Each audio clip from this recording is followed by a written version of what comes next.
My name's Fraser, as you know, and I'm here with a very special guest, JD. Mate, how are you? I'm good, man. I'm good. I'm glad we're finally sitting down doing this, hey? I know we've been putting it off, trying to find a good time, but now is a good time. We're here. We're here. We're here. How have you been? Generally, like lockdown and whatnot. Yeah. Do you know what? Lockdown, what started and all time low, I'm not gonna lie. I'm kind of proud in the sense that I've really picked it up. I've really started doing a lot of things, getting a lot of projects going, stuff that I've been procrastinating, stuff that could just help benefit where I was at. And so, it always feels weird that it's ending in 12, 11 days because Yeah.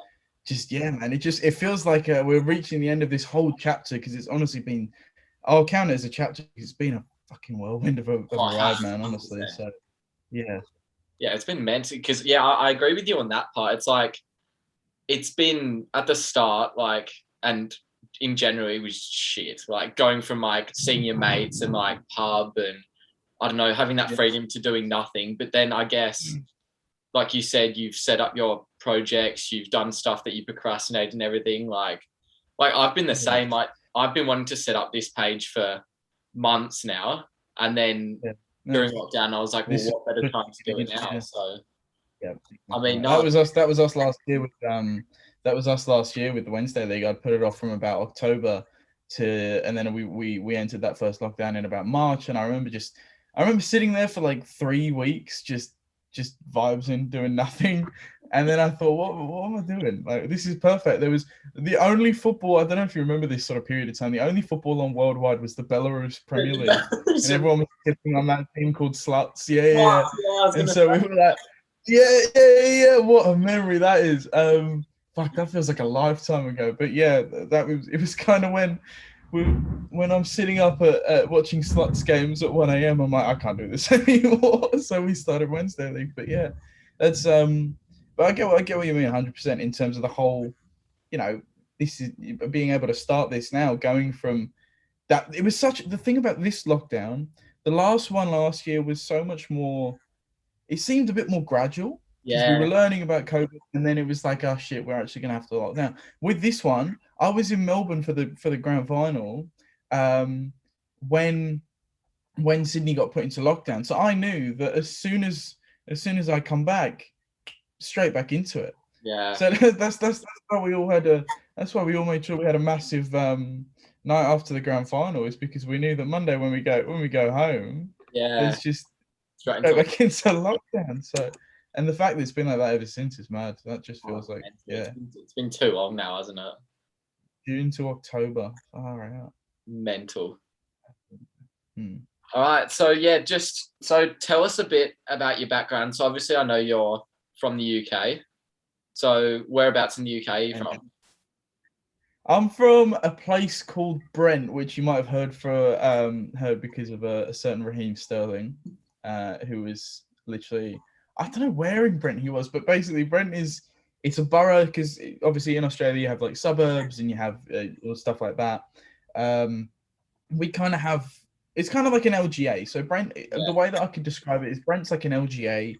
And I was in a place in there called either Pinner, which is in Harrow, LGA, which is a little bit higher, but mainly I was in a place called Queensbury, which is in Brent, which is about 2 tube stops down from Wembley Park. It was, I tell you what, man, it was the perfect place to grow up becoming a football fan. I tell you that, oh yeah, because I mean, not like it was my choice anyway. Like I've said before, it's all family influence. Like we've been obviously living in North London, which is where Brent and everything's located. We were, we had Arsenal running through the veins. We had Arsenal from generations past. But yeah, it would like I just was so fortunate, and we'd always have a group that played football at school and everything like that. It was just such a tight knit sort of tight knit group, and I still talk to a few of them every now and again. But yeah, they've obviously gone their sort of separate ways. A few of them have turned into a bit of a driller, because that's what happens when you grow up in that part of London, at the estate at the end of Ruth Close. But yeah, no, it's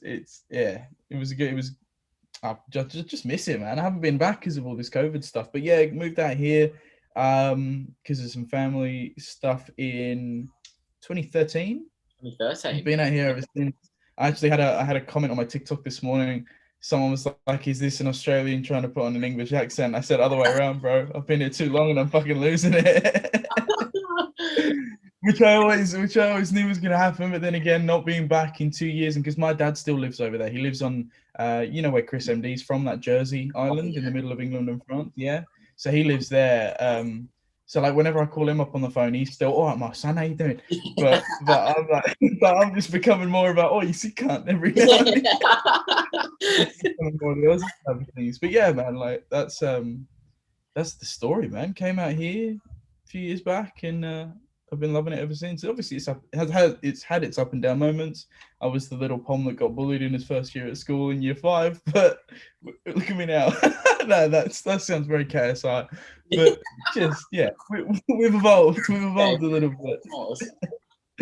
Yeah, So man. how did obviously if people that know you, obviously massive part of Sydney FC, and you have Mm, kind of grown into that, well, not grown in, but kind of made your way into doing their social media and getting more involved with the yeah. club. So how did that come about?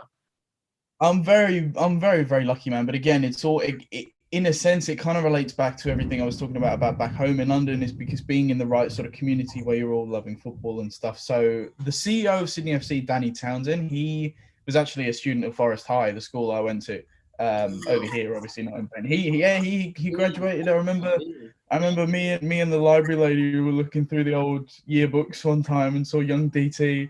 It was absolutely class. I sent him a photo of it and stuff. But anyway, yeah, so it would have been sort of like mid to late year 10. And by this point, I was pretty much just becoming a Sydney FC fan. I'd been to games on the sidelines for maybe a couple of years every now and again, but really starting to, really started to become passionate about the Australian scene, because it was the one thing I always say about it is it's the closest thing to home Oh for yeah, me. It's like traveling down to Moore Park every weekend to the old SFS. Just there was some part of that whole game day vibe that reminded me of when me and my stepdad would used to go to the Emirates. So that for me was happy. mm. That for me was great. And yeah, so I started going out to games and stuff going in the Cove, and then Danny had a keynote at like the presentation night at Forest or something, and I missed him that night, but then I got his phone number and sort of spoke to him, and then literally very, very fortunately, about 2 weeks later, work experience time came around. I shot him an email and he said, "Mate, we'd be more than happy to have you." So started working with a bloke called Anthony, who works as the head of operations. Um, and just every single person at the club, from the players to the staff, was just the most welcoming person you could ever imagine. It's such a family community at this club. And so kind of stayed in the door ever since then. It's like work experience never really ended after Yeah. that 1 week period. I kept on sort of coming back, and we do, there was a Twitter promotion that we did one time. I went back in one afternoon and stuff like that, and just mum always called it keeping my foot in the door. Yeah. Which then obviously when I started focusing a lot more on my video content side of my career, um, Sydney picked up on that again, and then the two combined, and I couldn't be happier, man. Honestly, it's been some of the experiences thus far. I know I've only been doing content with Sydney for a short amount of time in terms of all this present stuff, from these takeovers and all that sort of stuff, but it's all just been like fantastic, man. Yeah, it's been mental seeing you on like the Sydney social pages and stuff. I'm like, yeah, I know that guy, and I'll tell you what, I remember my first time doing it at that derby back in April, and I was working at Football Factory coaching some kids until about 1 p.m. and I needed to start my takeover at 1 p.m. So I remember logging out after the coaching session, going into the toilet, putting on my Sydney gear, going out the back of Football Factory to this, like, there was this like shutter behind the thing, and I'm like shaking so hard, and it took about 50 takes. And I'm getting messages from my girlfriend. "Let me know when you start." I'm like, "I'm fucking starting now. Leave me alone."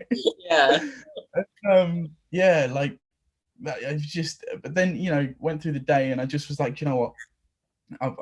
I've done this stuff for like Wednesday League stuff. I've done YouTube stuff in the past. Like, just yeah, it was definitely a nerve-wracking experience, but one that so quickly became something that, like, I had a message from Joel King about half an hour after full time. saying, "Bro," and I didn't know him at this point. He was Yeah. probably one of the only. He was probably one of the only players that I didn't know in the squad, and he just his message read something like "best fucking takeover I've ever seen," and I was like, that meant the world. That meant the absolute world. And then through then, getting to know all the players more, it's I won't ramble on. It's been fantastic. Yeah. That's so good. That's so good. Props from the players as well after a takeover. That's mental. Yeah, that was quite a warm feeling. So because I remember like before you said you didn't want to go on too much, if you could summarize the creation of the Wednesday League and kind of the growth it took off, how would you summarize that? I'm more than happy to go into it. I mean, I just don't want to bore people because there's a lot that goes on. There's a lot that went on behind the scenes, like crazy amounts. Like even with this TikTok that we put out last week, there's people commenting like, "Oh, how much did this all cost you?" and stuff like that. And I'm like, "Bro, like, how much time did it take you? How did you make this happen?" Yeah. It's like, bro, like sit back and relax. I'll read you a full book written down everything that we had to do. But no, it all started. When a mate of ours, Rory Sarkis, he was playing. I think he was playing for Stanmore Hawks at the time. So he's always been a football loving person, and football has always been a thing within our year group. Always from like year 7 all the way up to year 12. It was just before our prelims in year 11, and he said, let's just play a muckabout game of football on the oval to relieve the stress. So we got all the pro clubs boys wearing black shirts, and anyone else in the year that wanted to play, because I don't play pro clubs much, so I was captained to the team that wore the white shirts, and we played this black v white sort of game, and it just was. I wish I could imagine. I wish we'd filmed that initial day, but we just had no idea it was going to be that fun, that good of football. It was like a 5-4 scoreline in the end, but it was the best mix of piss take. Like I remember Nathan Render with a broken arm scoring a back heel and then doing one of these celebrations in his L casts and stuff, like just stuff like that. It was just the perfect day. So then I sort of sat down afterwards. I went home that night and I just couldn't stop thinking about making this a bigger thing. I wanted to use all the experience with Sydney FC and other stuff that I've done in the sort of social media and football industries in the past, put it all together. So the day after, I pretty much went in with like grabbed a notepad, bang, Rory, here we go. We started writing everything down. And then the dreams started flowing in, like, oh, let's get these mad commentators on board. Let's make it look as professional as possible. Let's make it look like it's on Sky Sports or Fox Sports. Let's play at a big stadium. Imagine that. Let's play at Bankwest. And I remember Bankwest being the one that we decided we were like, this would be sick. Not ANZ, not Brookie. It was Bankwest was from day one the whole stole target. And so I worked as hard as I could to make all the content happen and organize the kits and everything. Literally there were so many different aspects into making it, because the way that I would describe it is, if you think about all the people, there's probably like 40, 50 people in the admin staff at Sydney FC. Yeah. And you picture minus tickets, which unfortunately we couldn't do because of COVID. Actually, the first game we were allowed to have people, but just all of these different departments having to take bits from there and do it all. There's a bit in that TikTok that blew up the other day where it's like a to-do list of mine the night before game 3, and it's just like, it actually gives me PTSD to look at, because I just remember how stressful that night was. Yeah. But yeah, so we played game 1, played game 2, got some good commentators on board, some absolute idols for me, and then Banquest happened, game 3 happened, and now I put up a TikTok of, like I keep referencing, I put up a TikTok of the whole story of how it happened, which is currently sitting at 260,000 views. So I'm not too, not complaining about that, man.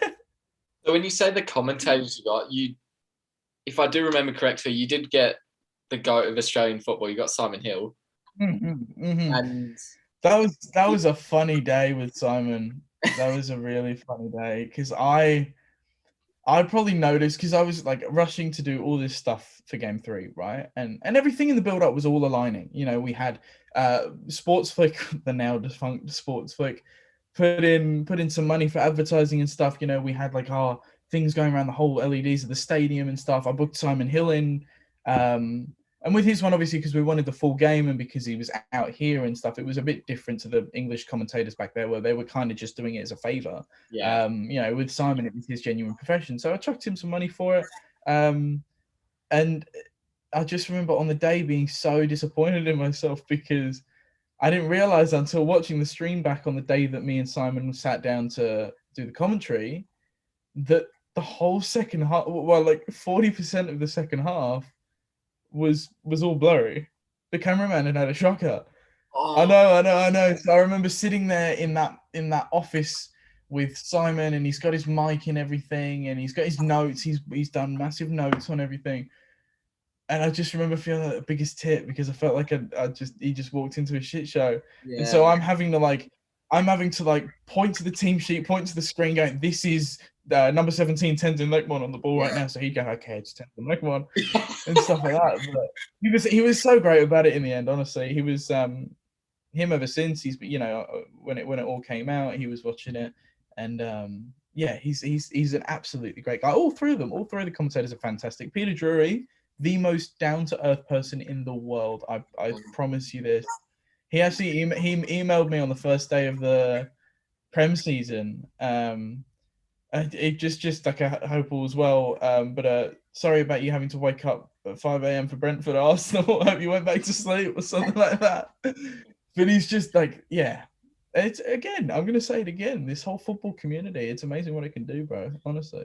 That's mental. Because when people think of like iconic commentators and everything, obviously people think of like Martin Tyler but for me, always Peter Drury's been the one to stand out.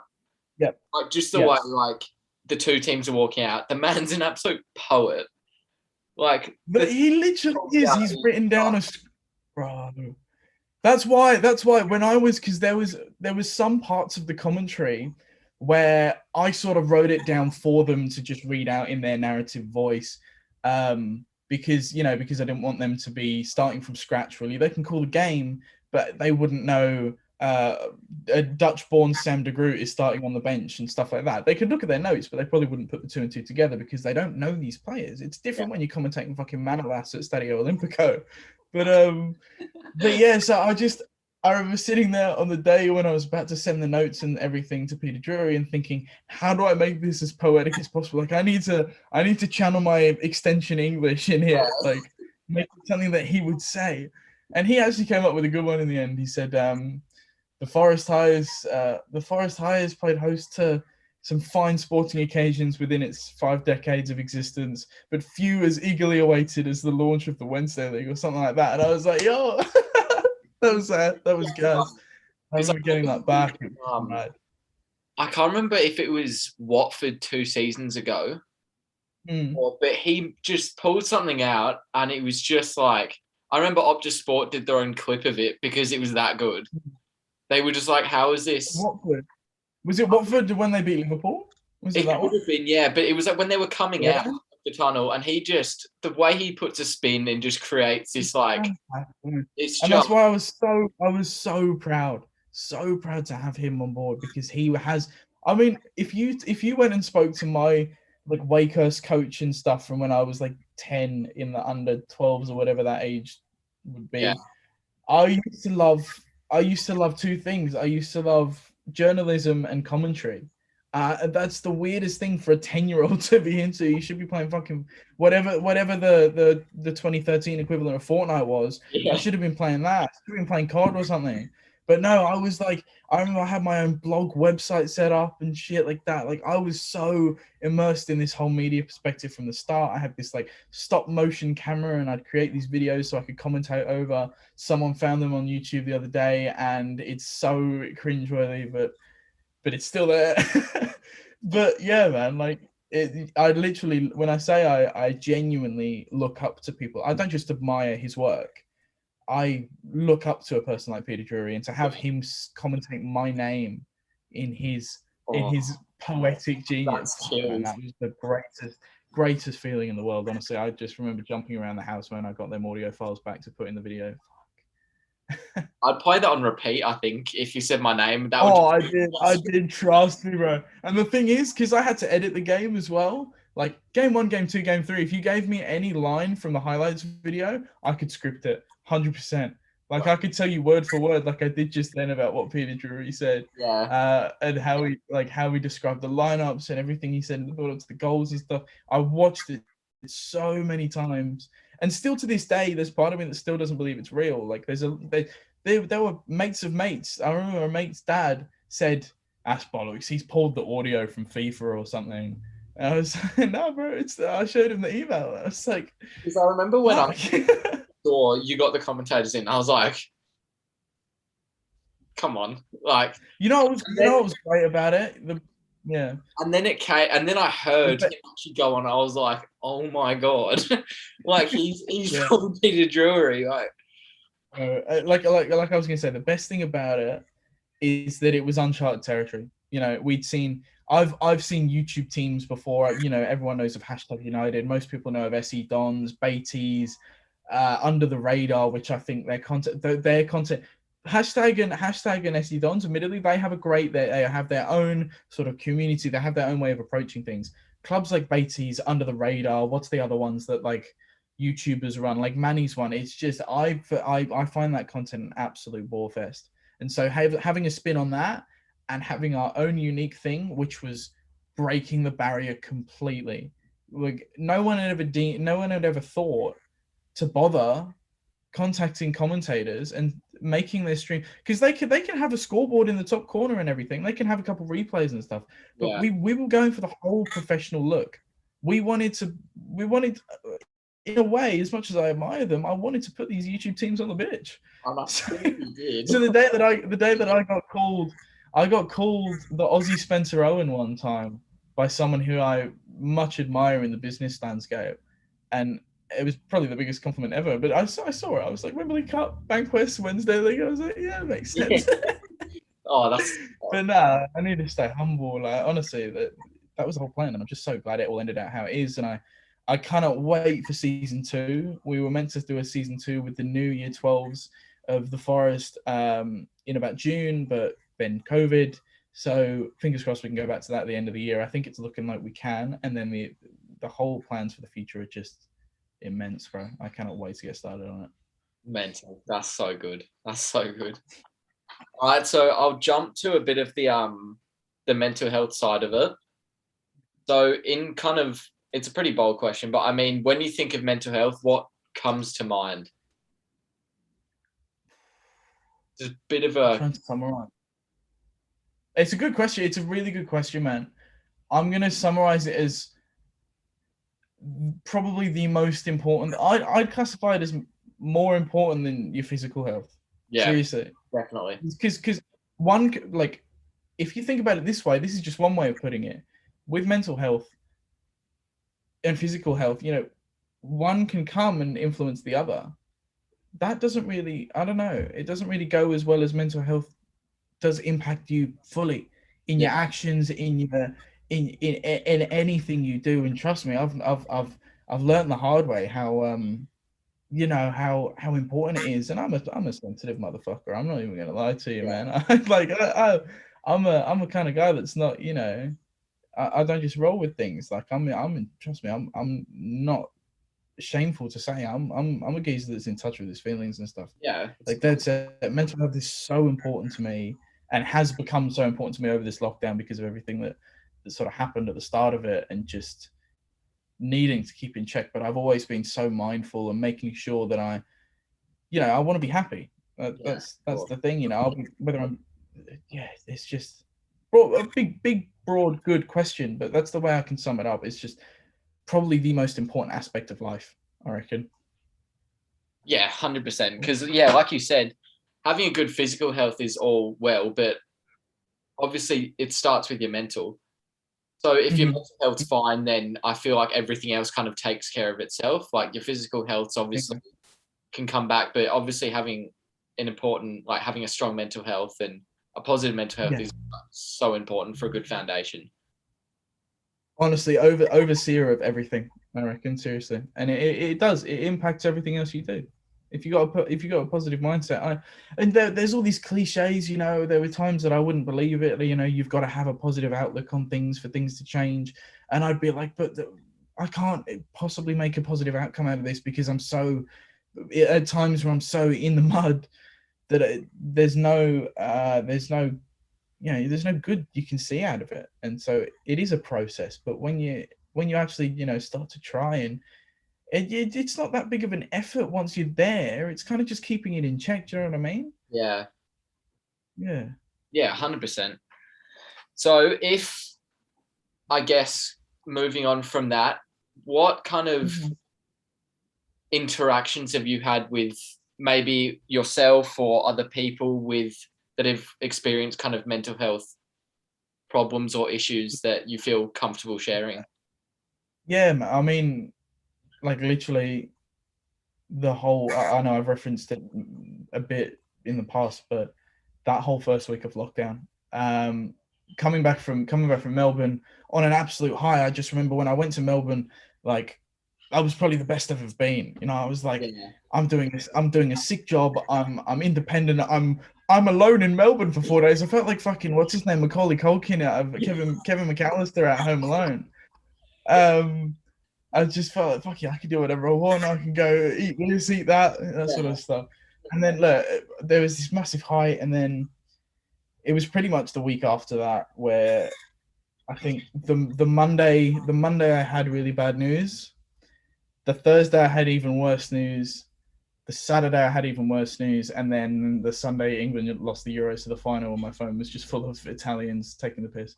Yeah. So actually no, that would have been the Monday. So at least we had a 2 day gap in between everything. Yeah.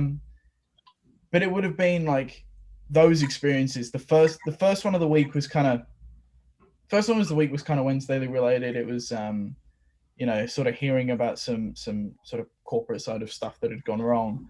And it was kind of the realization that we're not going to be able to continue. You know, at this point, we probably didn't know that we'd be in entering a lockdown till October. So Yeah. my mind was just shit. We're just not going to be able to do it all up.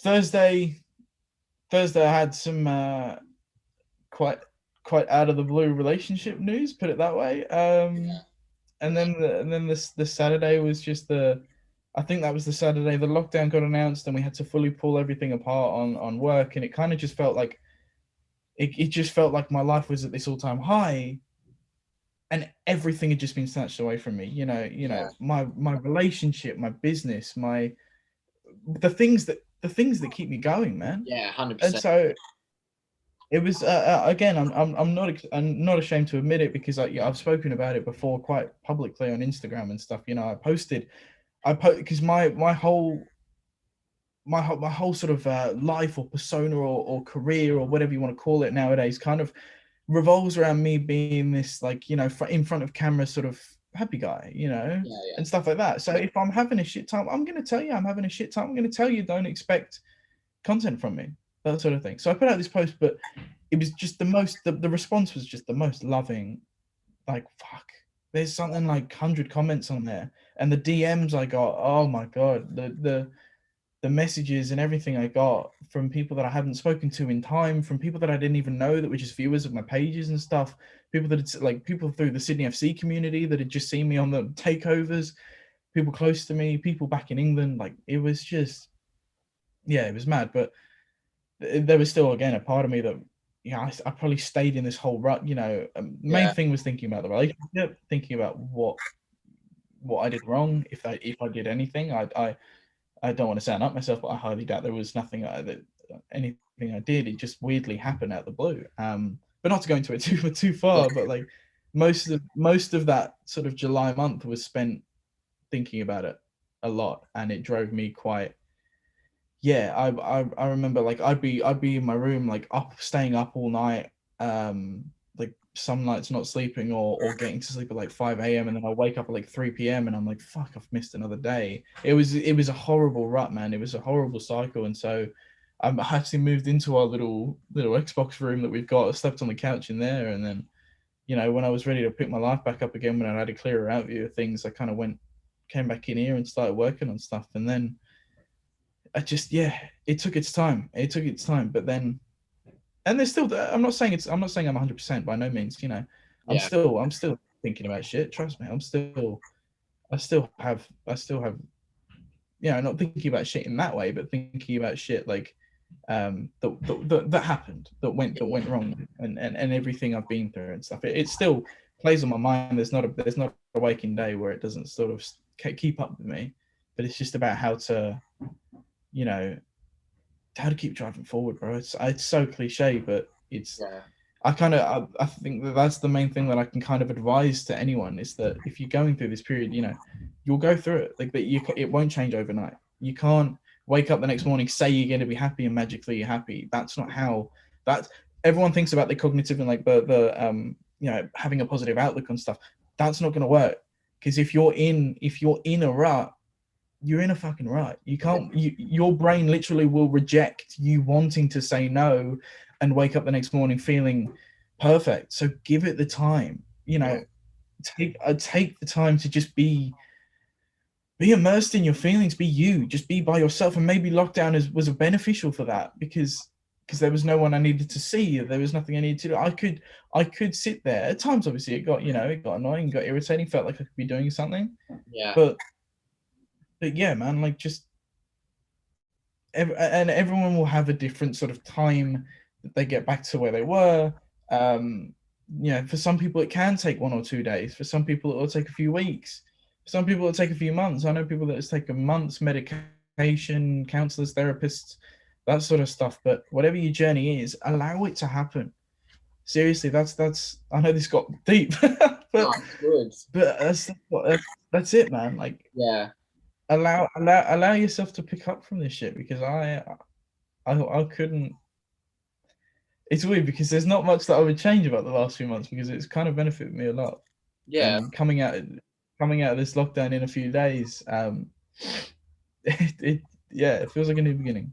Yeah. Wow. That's So, do you think, like, after obviously, because when you shared everything, like the experience that happened over that time on your Instagram and having that kind of outpour of support and everything, do you feel like that helped a lot, kind of getting all that off your chest and then receiving that support? yeah, it's yeah, it was a weird one because I felt like I needed to get it out because I was having, there were people that I'd left undelivered for like 5 days, and I just felt shit because I remember sitting in my fucking hospital bed when I admitted into the mental health ward. I remember sitting there, and I still hadn't posted anything. I still hadn't told anyone where I was. Like I'm having to respond like ha ha ha, ha and Yeah. like normal conversation. It was just the most dampening thing. So I announced it and I said, look, this is where I'm at.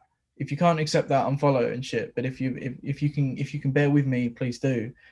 And just the support on that was crazy. Like, fuck, the help from Sydney FC as well. I had messages from Milos. I had messages from Bimby. It was just, yeah, I know I said it before, but it was just, it's just, some people will probably think it was like an attention grab or something. It wasn't. It was literally just, it was just, I have to tell everyone I'm not right Yeah. 100. because I can't fake it. There's less. The irony about people saying people are fake on social media and stuff is that I'm real. I'm real. Whatever goes up there is how I'm feeling. Yeah. Like that's always going to be a thing. So I put that up. It's the complete opposite to being fake because if I hadn't put that up and I continued responding to your comments and your DMs and posting stories as if I was calm, that would have been fake. Fuck that. Yeah. Fuck that. So, but yeah, the response was amazing, and it took a while, but it did. Yeah, it did help me see the light because there's a yeah there was just a downpour of messages coming in, and a few of them, I don't know, it was like I'd read them, I'd probably smile for like 30 seconds, but I'd be like, well, nothing's changed. So Yeah. it wasn't immediate. It's no, like I said in the last question, it's not going to be immediate, but it was certainly a catalyst to coming out of it, knowing that I had them people there, and there were people that were checking in, like people that maybe I hadn't seen in person for at least 6 months, I'd say, checking in, like, hey man, just seeing how you're going this week and stuff, and that honestly was probably the most important part, Yeah. as opposed to just the initial comments and stuff, because people will see a post and they'll be like, fuck man, I appreciate their worry 100%, but I so value the people that checked in and like actually, yeah, just stayed and helped me through. I know, again, it's not an attention grab or anything. It's not like I was just fiending for them to do such a thing, but the fact that came, you know, unannounced or unnecessarily, or whatever sort of word you want to use. Like that was a major help. That was a major help. Yeah. So back on like when you said people think it's an attention grab and everything, I feel like there's that kind of sort of, I don't know if I'd call it a stigma or not, but so you get everyone that posts on their stories like the Are You Okay Day stuff, like Yeah, stores open, that kind of thing. Like obviously it means well, like fantastic, you're sharing the awareness and everything. But I feel like when someone does get down to say they're actually not okay, then that's when it comes out and it's like, oh, this person's attention seeking. They're just looking. That's how you distinguish. Again, that's how you distinguish the real from the fake, in a way. And I yeah, again, it goes back to the people that we're checking in and stuff like that, like the people that are genuinely attentive to it and genuinely don't want to see this, or those that feel like they need to post about mental health day so it doesn't seem. I feel like there's, when you talk about stigmas, I feel like there's a stigma like, and I know it's completely different, and I don't want to seem like I'm comparing the two problems in the world at all, because that's not what I'm doing. But if you take everything that happened in Afghanistan, for example, Yeah. and the amount of people that were posting their stories, it was almost like, you get all them Instagram posts and stuff of people going like, well, Susie, 15 years old, posted on her story and world cancer's cured and stuff. Yeah. Shit like that. But I feel like it is a stigma of people post so that they don't feel like they're ignoring it. And that's great. That's great. That's great in the places where the raising of awareness actually gets people helping and gets to the right channels and stuff. But if it's just a stigma, if you want to be in the trend, fuck, man, that's fucked. And again, it all circulates. It goes back to mental health. If you post and you don't, if you're not legit about it, it shows. It shows. It doesn't get announced anywhere that you're that kind of person, but it just stays with the person. Trust. 100%. Stuff like that, man. It's like when people do say, oh, that person's looking for attention, it's kind of like, well, that's taken so much strength. Like I'm sure in your case, obviously that must have been so hard to post about your experience and what you were going through at the time. And then someone having the feeling in them to like belittle them when it's been hard enough already. And especially with, I feel like when, because obviously the stigma around men speaking up, like obviously there's that big toxic masculinity stigma around men not being able to cry, not being able to share feelings or whatever. When a man or when a guy posts up, if people kind of belittle that, it's like, and they're just kind of being, I don't know, they would be the guys the week before posting about, oh, my inbox is always open. And then when someone's actually struggling, they're the first people to go, oh, this bloke's looking for attention. So that's where it's like, I feel like you said, you do see and you do notice the real people from the fake people. I don't even need to back you up with a comment on that. You've just put it perfectly, bro. But yeah. But yeah, no. Like there's what's that clip of Jose Mourinho? I have nothing to say. Nothing to say. That's it, man. But yeah, man. And then so I'll go to a pretty important point. I did an interview with a guy, Sam, last week, and we spoke a bit about it. In schools, I know we kind of briefly touched on it. Yeah. I feel like, and I'm going to put it completely bluntly, the support for year 11s and 12s with mental health going through that is absolute shit. There's like, and I'll say, and then I'll let you like jump in, but like I remember in year 11 and 12, we had one person from Headspace come every year for an hour period, first period on like a Thursday morning or something, talking about you fill out some shitty booklet, and then that's it. And then it's like, yeah, jog on, off you go. Yeah. Did you have like similar experience? For some, it depends. Yeah. For some, it depends on the school, because a lot of schools sort of spend a lot more money on people like that, and I think internally with the schools, maybe that's a side of things. It's all a budget thing and stuff like that. But at the same time as saying that, like, oh man, I feel like I got lucky, because there's a lot of schools that were like that kind of were the support line was shit. You know, there's a counselor, but they'll sort of. I feel like I never ever wanted to see counselors. I hated seeing counselors because they sort of generalize things. They sort of, you know, if you tell them something, they'll be in their mind. They'll probably be like, okay, this person's talking about this. This is how I helped the last person get through something in this category. This is what I'm going to say to them. And it's like again like an hour booked in session, and maybe they'll check on you. They'll be like, oh hey, how you going when you walk past you in the playground and stuff like that. But you know, I was quite lucky because we had I had a really close connection with one of our year advisors back, and it stemmed all the way through school. I from when I joined the school in this is at Forest, I was at Davo at the start of year 7. But when I joined Forest at the end of year 7, I just remember he must have thought of me as a little runt. Like I was Mr. Loudmouth. I was just an absolute twat. And then through year 9, I think it was, or maybe even late year 8, it was going through a lot at home, a lot of family struggles and stuff that started to play into things a lot. And he was a rock.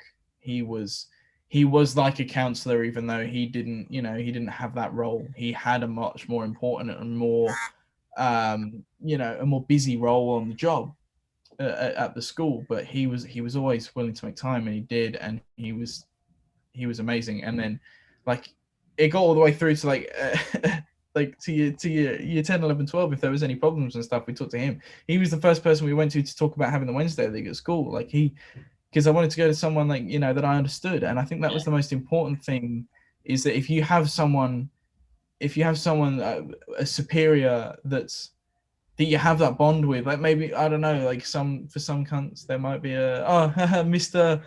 So and so, what a mad cunt, like what a legend, and people like that. For some people like that, that's, you know, but that's a connection, you know.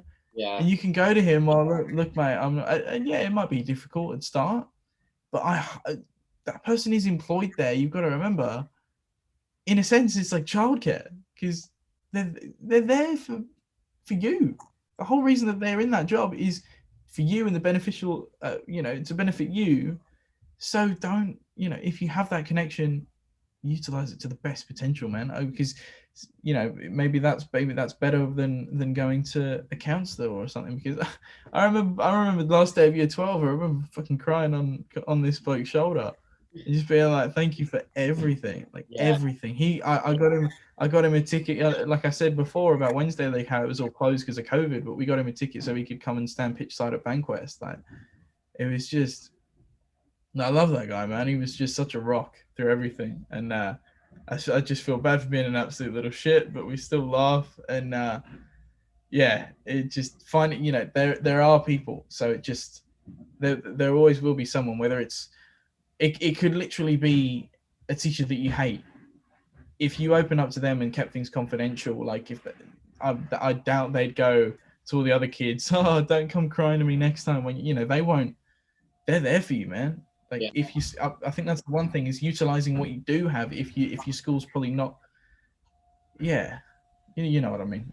Oh, you put it so well. You've turned a bad situation and made it into something good, which is class. Because I guess that's what you gotta do, bro. A lot of I know there was a couple of teachers like that I was like super close with, and which were like amazing and everything like that. And obviously I don't want to badmouth teachers and say they do nothing for mental health and whatnot. But I guess and then obviously not bad mouthing those people, like the one person from Headspace every year, because obviously they're just doing their job. Yeah. Like obviously they're doing an amazing job. Don't want to bad mouth them or anything. But besides from the teachers and everything like that, do you think there is something that schools could be doing better? So, like, I don't know, having that counselor that's maybe more available, or raising more awareness, or that's the thing, is that it just, obviously they, like schools, they want to keep the perspective all positive and happy and everything. If there are people that are going through things, I feel like they have each the same sort of mandatory line of support. We employ a counselor. We employ 2 counselors. One of them will be here Monday, Wednesday, Friday. One of them will be here Tuesday, Thursday, maybe something like that. That's like the standard. That's the stock standard go to, I think, for a lot of schools. But it's just different, because I don't know, maybe it's about maximizing those counselors, making them the best people, like Yeah, not just finding anyone with a counseling degree, but finding someone who's, proven to make a change. Maybe it's in those employees, maybe it's in raising awareness and stuff like that. Maybe it's in, I don't know what it is, man, because it's yeah, for the schools they've got their focuses, they've got their administrative stuff, they've got everything that the teachers need to be doing. There's a lot that goes on in schools and stuff. So I think they only address a problem and direct them to a counselor or something when the problem arises, when the student comes in and says, hey, who do I talk to? There's no direct checkup kind of thing. There's not like I don't know, man. I really don't know how they could do it. I mean, obviously it depends on the new generations that are coming through, because like we're both graduated now, and there will be new people and new experiences, new problems, maybe whatever it is. Maybe there's I don't know, 15-year-olds that got into stigs and now feel dodgy that they can't get off them or something like literally there's so much. There could be anything new.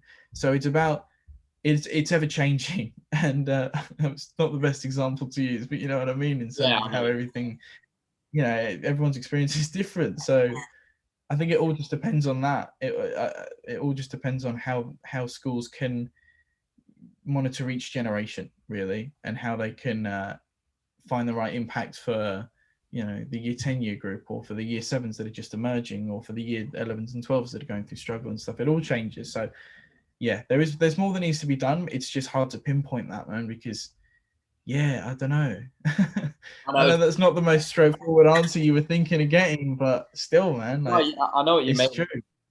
Because obviously it's not going to be like a one word answer, or like it's so hard to kind of, because obviously a school. It's not like you can implement this and your school magically gets all better in terms of mental health. Like, that's not. School is such a big community of people doing different jobs, and or have to do their jobs. Like there's just so many. But yeah, because I remember like my first interview I did was with Brandon O'Neill from Perth.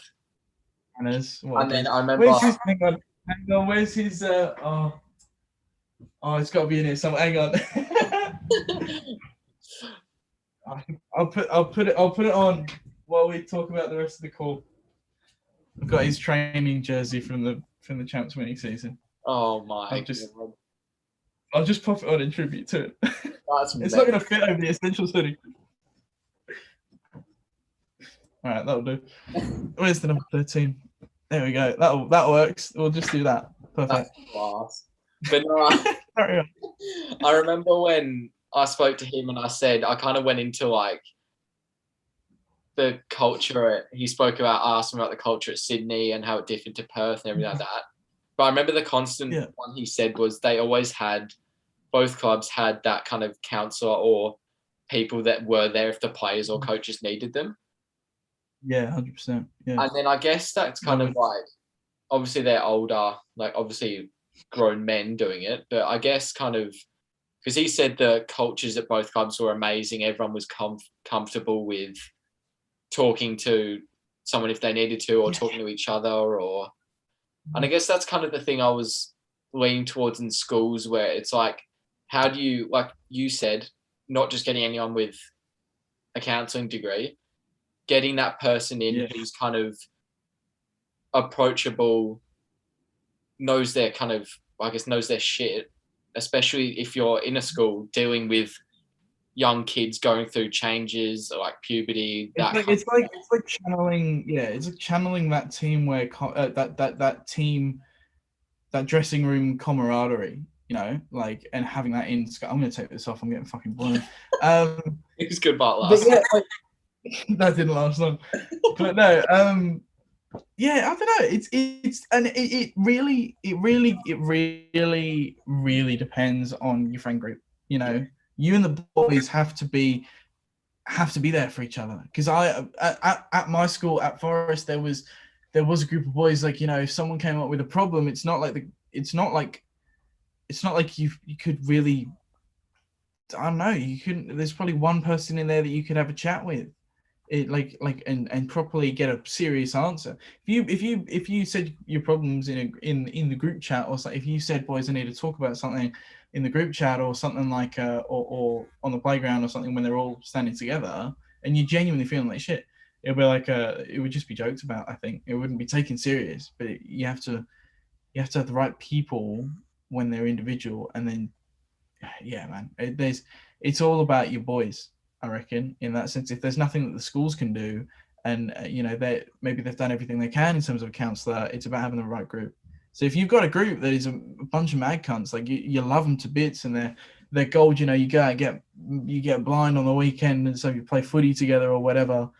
But if you can't, if you feel like you can't turn around to them, if you're feeling shit, and the time comes around, and you will feel like you've got no one to turn to. So, you need to. That's paramount. Having the people that like right at your fingertips to help, man. Because maybe it's not just the teacher's fault. It's just Oh, 100%. I feel like if you're not opening up to opening up to parents, because I know that's what a lot of, well, not just teenagers, but everyone struggles to open up to parents or siblings or that kind of thing. Yeah. Having that core group of friends can make such a difference in feeling comfortable opening up. Because I've been 100%. pretty lucky with my group of mates. Like, obviously, if general group chat stuff, we literally rip the piss out of each other. Like, if we're out, like out on the drink or something, like rip the piss or something. Yeah. But if one of us turned around and said, boys, I'm struggling, I know for a fact that we would all come together and go, all right, like what's going on, like what's happened, which I feel like is. And I've got a group of mates from outside of outside of Forest that, like, bro, one prime example, the weekend that my grandmother died, they all wore black armbands in their curly game at the weekend. Like, that for me, bro, that hit a nerve like nothing's ever hit before. And it was from that moment on that I knew these boys are the boys I can go to for fucking life. Like, just the other day, something was going on, and I was feeling a bit down about it, and I spoke to them about it, and they were all collectively in the group chat. It's a very, as you say, group chats are a fucking toxic place. But to be able to read that toxicity for a second and get down to earth with these boys, I will never forget that rocking up to that game at Abbott Road on a Friday night in the middle of May 2019, and seeing the boys on the field, like only the boys that I knew wearing these black armbands, and then behind them as they emerged from the line, everyone else in the whole squad. They got their whole squad to wear it. And I just remember, who was it on the sideline? One of the chicks that was friends with us just said, they're wearing that for your nan, And I was like, I told mum about it, and she burst into tears and messaged every single one of them a thank you. But yeah, like I said, without going too further into it and boring people, that was what made them the boys for life, honestly. That literally gave me goosebumps. I'm not even kidding you. Just like the thought of like a whole squad of people rallying behind you, and like your mates getting behind you. Like, it's so powerful. I think it was like, the thing was as well is because they'd known about it all, because it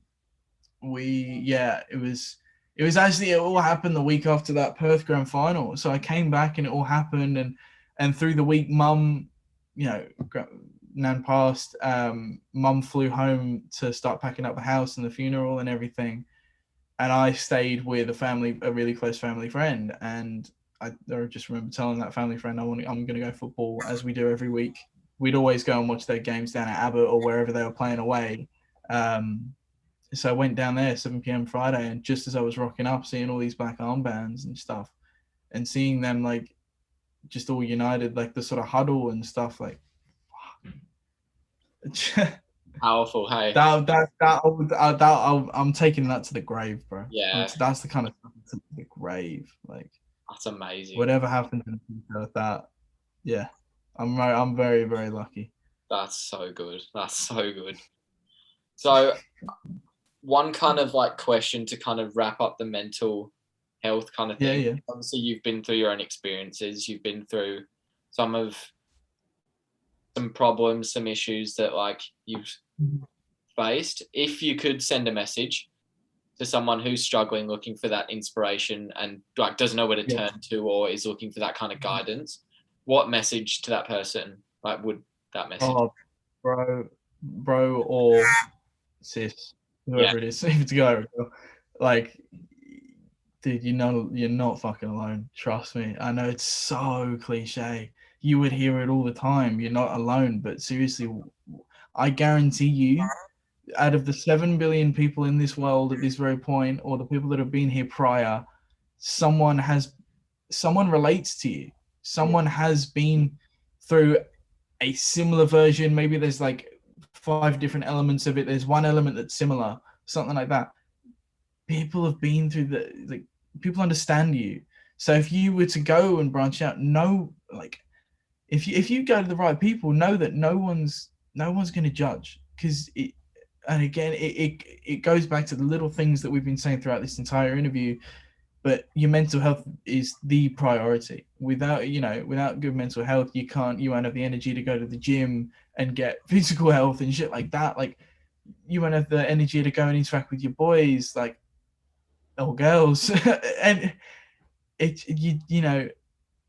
don't know. It's hard to wrap up, because people will be listening to this if they are going through a tough time, and they'll be thinking, I don't fucking want it. I just want it to get better now. Like, I don't want to have to speak out. There was a time where I genuinely, I would say to my mom, I was like, I don't want to go help. Don't want to get help. I don't want to go back to hospital. I don't want to go on a call like with a counselor and shit. I don't want a therapist. I don't want shit like that. I want to be able to do this for myself. I felt like I was stooping to a new low if I did that.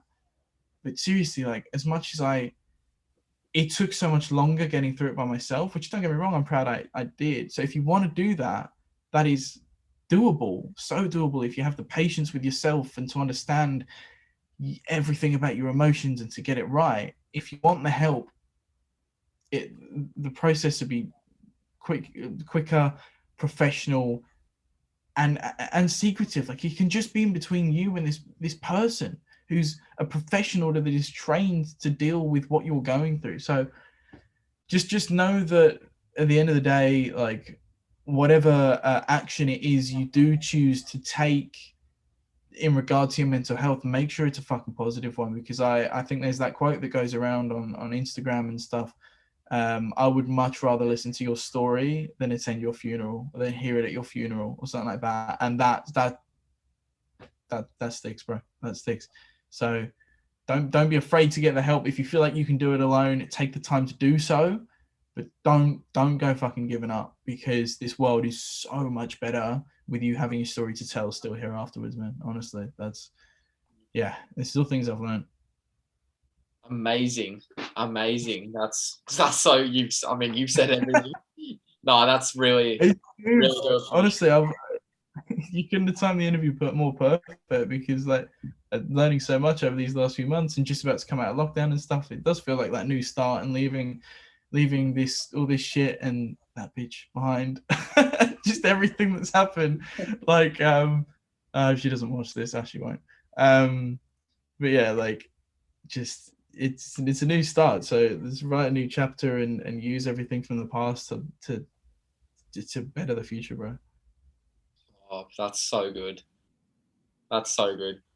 Thank you so much for all you provided. Bro, anytime. Really means a lot. More than happy to, bro. Insight about like your own experiences, and like, I guess, providing help and guidance for others is so important, and you've really done that. So cheers for that. I really do appreciate it.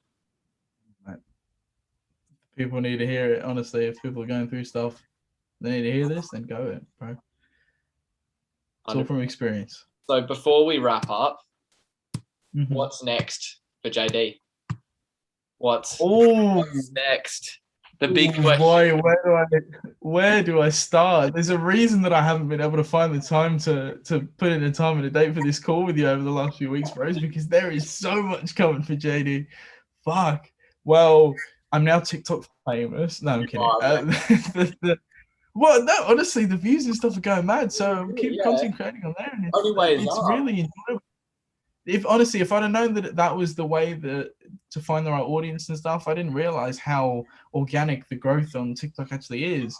So you know, there's all the content, there's all the content creating side of that. You know, I can't wait to get back into YouTube, which I've got a lot of big plans about, a lot of sick videos planned and stuff. Not, you know, like genuine stuff that I really have wanted to do for ages. I'm at the point now I'm going to go back to YouTube. I'm going to make TikTok content and stuff to grow my audience, not give a flopping shit about the haters, because that's what stopped me from doing it in the past. There were so many times in the past where I wanted to be this content creator. I wanted to keep doing stuff. I just let, out of the 50 likes, I let the 2 dislikes take the biggest advantage, and I was like, yeah. Anyway, that was the worst way to think. So yeah, there's all that side of things. There's the content creation. Me and my good friend, you know, Jovan Radanovic. Yeah, we've been working on a little something. We're starting a new company which involves a very, very revolutionary smartphone app, which you will hear about sometime very soon in the future. I think the development gets finished. We've sent it off to an app developer back in Europe, and I think we're primed for an October-November launch. So that's going to be fat. The Wednesday League Season 2 coming back. Some huge plans for the Northern Sydney Select next year. A couple of other different businesses, stuff with Sydney FC. I feel like I'm missing something out. There's so much going on, bro. But it's all such good stuff. And well, keeping busy is part of this whole mental health cycle. It's just, you know, it's cliche, you know, if you stay motivated and stuff, if you find some people in their process, they'll wait for that little bit of motivation like I did. You know, I'll probably have a few dark days where I'm just feeling a bit shit and just letting that happen. And then on the 4th day or the 5th day, bang, there's a little bit of motivation. It's like when you feel that motivation, you utilize that. Yeah. And so utilizing that and then just keeping busy through this whole lockdown, forgetting about other stuff, to the point where I think as soon as this lockdown ends, I'm not going to have fucking time on my hands to do anything other than as if I was in lockdown, just sitting at the desk all day. Yeah. So, but yeah, like what's next for JD is a fucking lot. A lot of good stuff that I you know, I've said on Instagram posts before. I can't wait to share what I'm working on. But dude, like, I'm so excited. So excited. Yeah, that's amazing. Because I remember, like, I think I saw a bit of a sneak peek of the app. I think you put something a bit on your story or something like that. Yeah, but it sounds fantastic. I can't wait to see what's next. Really can't wait. Yeah, you'll be first to know, mate. We come a long way from you know, spending Saturdays and Sundays banging drums behind Cromer Park's net. Justice for Fraser. Oh, I thought that might have been brought up at some point. At some point, leave it to the very end. We've come a long way from spending our weekends like that. We're making our own football league now, baby. So here we go. But still, justice for Fraser. Yeah, of course. If anyone's made it this far in the episode, can we get a justice for Fraser down in the comment section? Hey, there you go. I'm growing your engagement. I'm growing your interaction. I'm growing your SEO. There you go. You are now. You share it, and I'll get all your followers, and then we're up. Yeah, I'll just spam justice for Fraser in comments. I'll go do that. Yeah, man. That's so good. All right, so I don't want to hold you up for too much longer. Go for it. But no, I really do. Like I said before, I really do appreciate you talking to me and taking up your time and giving guidance to everyone and to myself, of course, because I think I've said to you before, like, obviously all you've done with the Wednesday League and everything you've done so far, it's been an inspiration for me. I don't want to like sound really cheesy or anything, but no, it has been a really big inspiration. Yeah, I appreciate it, honestly. There's no sounding cheesy. I really appreciate it. It means a lot, bro, honestly. I don't know, someone local achieving such big things like you said about the Wednesday League and playing at Bankwest and doing all you're doing now. So yeah, I really do appreciate it. So thank you very much. Anytime, honestly. It's been a pleasure. All right, I'll leave you to it, but we'll keep in contact and I'll speak to you soon. Legend. All right, brother. All right, cheers, bro. Oh, I need to stop the recording. Huh? Have you stopped the recording? Have you got it going? I'm trying to fucking think how to do this. Yeah. Just press leave.